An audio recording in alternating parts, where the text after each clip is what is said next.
भाभी हो तो ऐसी। भाभी, मम्मी ने गंदा कर दिया है, आकर साफ कर दो। छोटी ननद की आवाज़ आई तो वो हड़बड़ाई सी आटा गूंथना रोक कर हाथ धोकर सास के कमरे में भागी। देखा तो तीनों नंदे आराम से पास पड़े सोफे पर फैली हुई थी।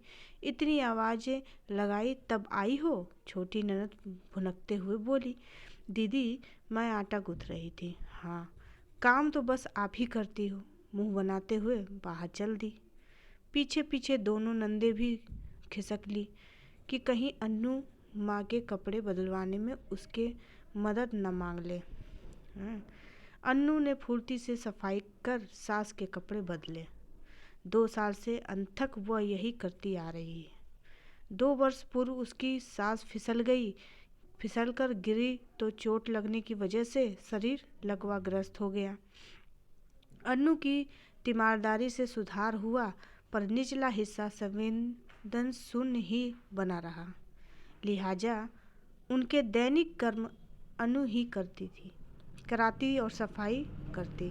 खान पान में थोड़ी भी बदपरहेजी से सास को लूज मोशन होने लगते या फिर बार पेशाब आता, तब अनु की जान पर ही बनाती।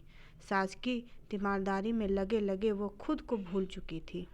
सास की सफाई के बाद उनके कपड़े धोकर डाले, फिर दोबारा नहाकर किचन में पहुंची तो देखा बड़ी ननद बड़बड़ा रही। अन्नू, 10 बजने आए और तुमने अभी तक नाश्ता नहीं बना सका? हद होती है काम चोरी की। मैं अभी बनाती हूँ दीदी। सब्जी तो छौंक दी थी, आटा गूंथ रही थी कि मम्मी जी की सफाई के लिए जाना पड़ा। अभी पराठे सेकती हूँ, तुम तो रहने ही दो। माँ का बहाना कर तुम अपनी भड़ास इस तरह निकालती हो। नंदों का आना भा जो नहीं रहा तुम्हें। ठीक है भाई, अब खुद ही बनाकर खा लेंगे।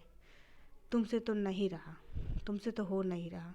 अपमान से जल उठी अन्नू, आंखें छलछला आई, चुपचाप पराठे सेकने में जुट गई। 10 दिनों से दोनों बड़ी नंदे बच्चों समेत मम्मी को देखने आई हैं।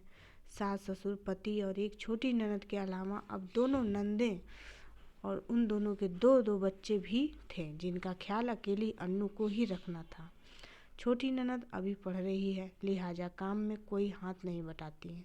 अन्नू जब से ब्याह कर आई, दूसरे ही दिन से घर के कामों में ऐसी जुटी कि फिर कभी फुर्सत ही नहीं मिल पाई।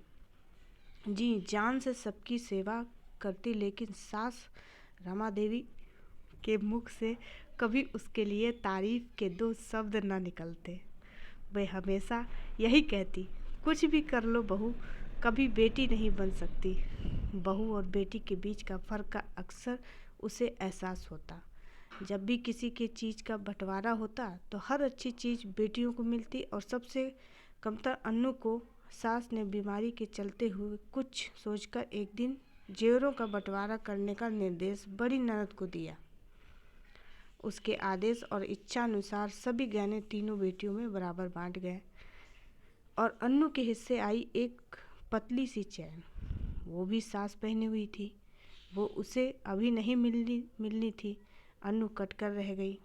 यूं उसे जेवरों या पैसों का लालच नहीं था, लेकिन बंटवारे में बेटियों के हिस्से सब कुछ और बहू के हिस्से सिर्फ कर्तव्य। यह देखकर वो आहत हो जाती, पर फिर भी वो चुपचाप अपनी जिम्मेदारियां निभाई चली जा रही थी। एक तो माँ पिता के दिए संस्कार उसे कुछ बोलने से रोक देते, साथ ही पति आशुतोष का स्नेह भरा व्यवहार भी उसे कर्तव्य से विमुख नहीं होने देता। आशुतोष सब समझते थे, पर माँ के आगे बोलने की बदतमीजी वो नहीं कर सकते। ना ही उसकी इजाज़त उन्होंने अन्नू को दे दी थी। बस इसीलिए वो चुप होकर सब सह लेती, इस सोच के साथ कि चलो पति तो समझता है ना, कभी तो दिन बदलेंगे, सास भी उसको समझेगी। जब से सास बिस्तर से लगी वो मायके भी नहीं जा पाई। सगे और इकलौते भाई की शादी हो गई। मायके वाले उससे मनुहार कर कर के थक गए। भाई बेचारा जो उसे लिवा लाने आया था, उसे अन्नू ने अकेले ही वापस भेज दिया था। कैसे जा सकती थी वो? कौन करता सास की सेवा? नंदे वैसे तो साल में 4-5 बार आ धमकती माँ को देखने के लिए बहाने, पर काम के समय न आ पाने के उनके अपने बहुत बहाने थे। ऐसे में आशुतोष अकेले ही ससुराल में शादी अटेंड कर आए थे, इस वादे के साथ कि कुछ समय बाद वो अन्नू को मायके ज़रूर भेजेंगे। लेकिन इन 2 वर्षों में वह समय एक बार भी नहीं आया था। अन्नू मन महसूस कर रह जाती। मायके वालों भाई भाभी के उनके न आने की शिकायत करने पर वो टाल देती। इन शिकायतों से बचने के लिए अब वो मायके भी बात बहुत कम करती। ऐसे ही दिन पर दिन बीतते जा रहे थे।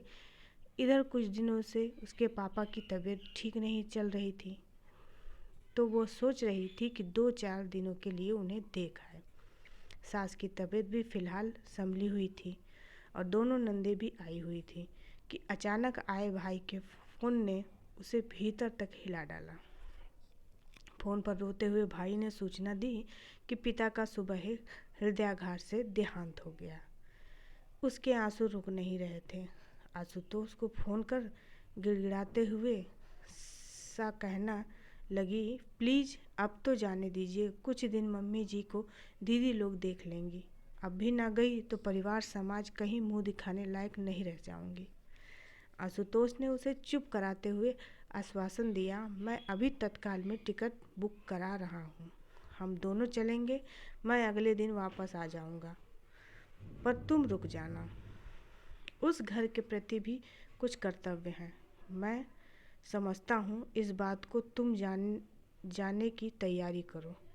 नंदो और सास ने उसके पिता के गुजरने की खबर सुनी तो उन सबके मुंह बन गए, लेकिन इस बार वे कुछ कह नहीं सकती थी। परिस्थिति ही ऐसी थी। उसे मायके छोड़ आशुतोष अगले ही दिन वापस आ गए थे। माँ के सभी काम जो अन्नू अकेले करती थी, तीनों बहनों और आशुतोष ने बांट लिए थे। फिर भी क्योंकि आदत नहीं थी करने की, तो हमेशा कमियां रही जाती थी। सबसे बड़ी दिक्कत थी माँ को बिस्तर पर नित्य कर्म करवाकर सफाई करना।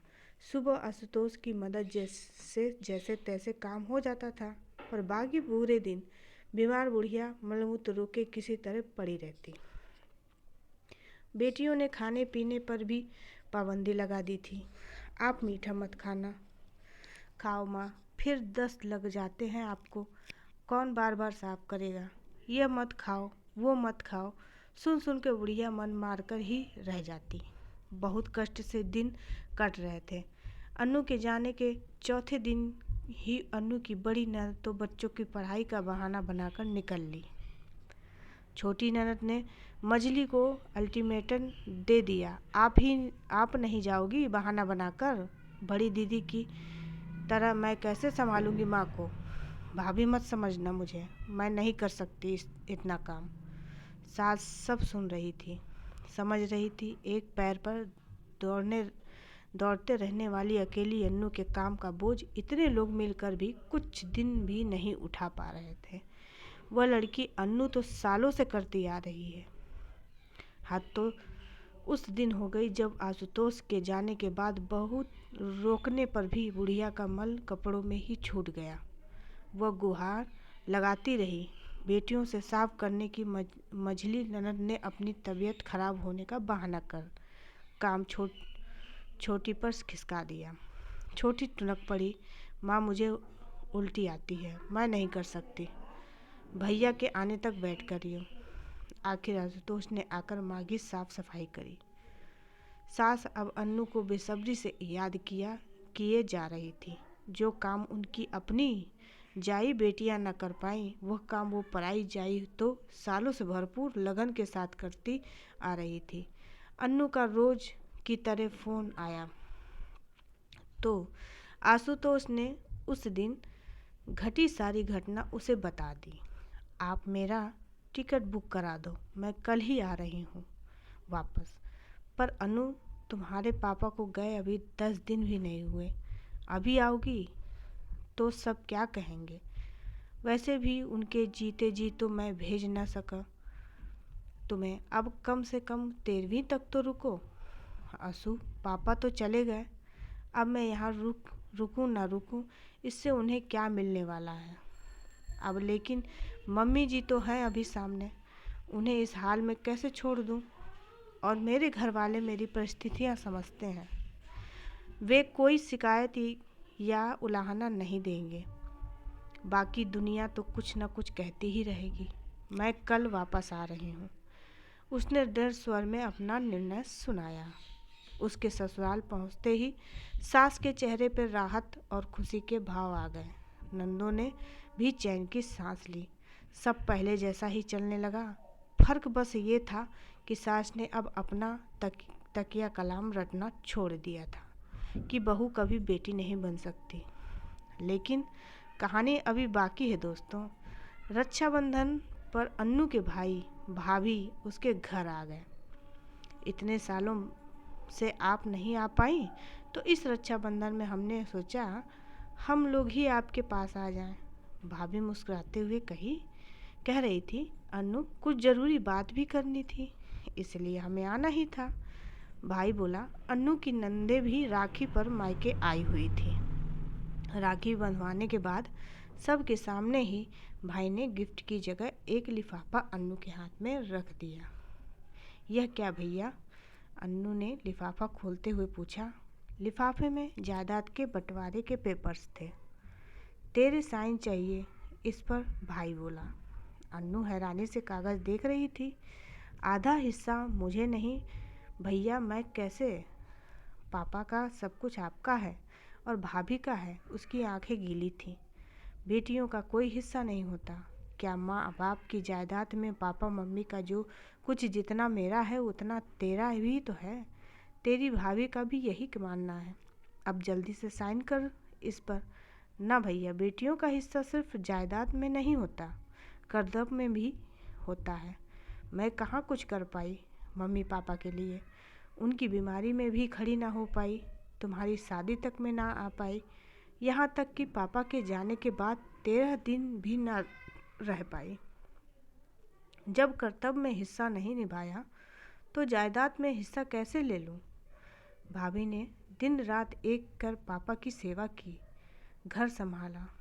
सब पता है मुझे भैया, मुझे जायदाद में हिस्सा नहीं चाहिए। बस अपने प्रेम में हिस्सेदार बनाओ आप दोनों, ताकि माँ बाप के बाद भी मेरा मायका बना रहे। भाई भाभी और अन्नू तीनों की अश्रुधाराएं अविरल बह रही थी, जो चार और हृदयों का कलुष धो रही थी कि सास और तीनों नंदे इस घटनाक्रम की साक्षी थीं। अन्नू उन्हें आज आभास हो रहा था कि असल खजाना भौतिक संसाधन नहीं, बल्कि वह आत्मीयता और प्रेम है जो अन्नू और उसके भाई भाभी के बीच है। अन्नू को कभी इस तरह के गले लगाना तो दूर, उन लोगों के उसके सेवा भाव और लगन की कभी सराहना तक नहीं की थी। भाई के सीने से लगी अन्नू के कानों में जैसे ही सास की पुकार पड़ी, वो सब भूल उनकी और लपकी। क्या हुआ मम्मी जी, कुछ चाहिए बेटा? बल्कि कुछ देना है। आपका एक हाथ बमुश्किल उठाकर उसके सर पर रखते हुए सास बोली, आशीर्वाद देना है। तुझे सबको तेरे जैसे बहू मिले, बहू हो तो ऐसी। अन्नू हैरत के साथ खुशी से रो पड़ी। तीनों नंदे भी कह उठी, भाभी हो तो ऐसी। मुझे कमेंट में ज़रूर लिखिएगा। कहानी पसंद आई तो मेरे चैनल को सब्सक्राइब कीजिए और इस कहानी को अपना वक्त देने के लिए बहुत बहुत धन्यवाद।